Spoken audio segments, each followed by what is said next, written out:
What we're looking at right now is Special Education's Progress Monitoring Form. The first step when you're looking at the Progress Monitoring Form is to add your student's name up here at the top.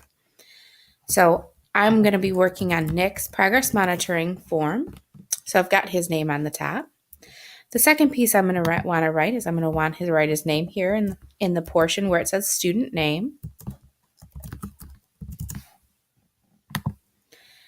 And then I'm going to want to give it a begin date. So if today was the first day that I assessed Nick, today is my beginning date. I'm going to put 9/13/2018, and I'm going to leave the end date blank because right now I don't know when I'm going to be finished progress monitoring him.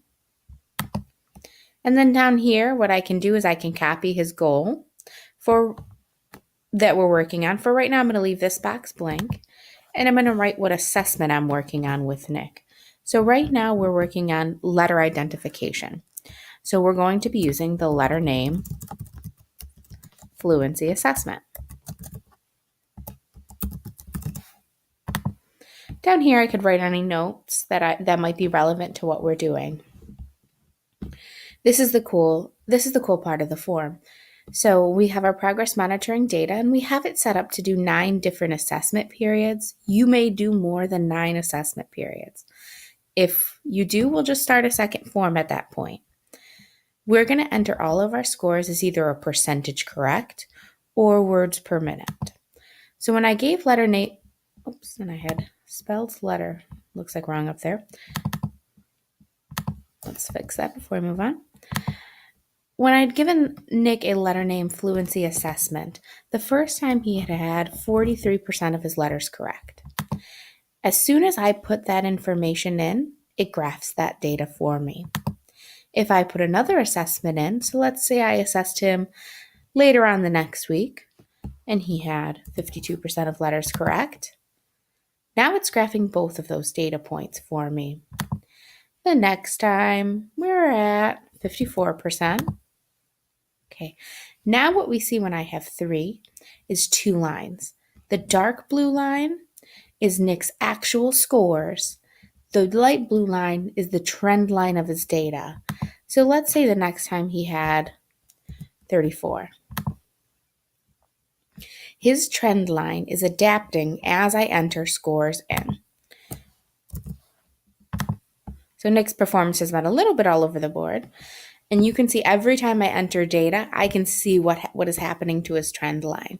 What we know about trend lines is the higher the slope is going in a positive direction, so the more it's going vertically, the better off we're doing. The more it looks like this horizontally, that means our growth is slower. In this case, our growth is not alarmingly slow, but let's say he plateaus here for me at 65.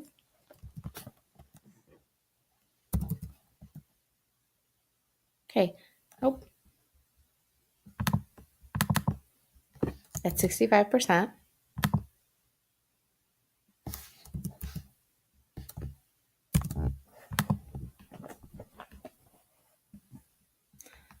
We can see that the slope of my trend line has gone down as he's kind of stayed at that same level.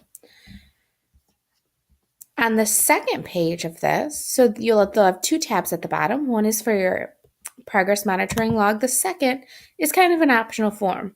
We talked about that some people might want to put all of their information in the same spot. So you're able to, if you want to enter your service logs right into here, you can type your service logs into here and then have that all available in the same spot. Of course, this is not something you have to do, just an option in case you would like to.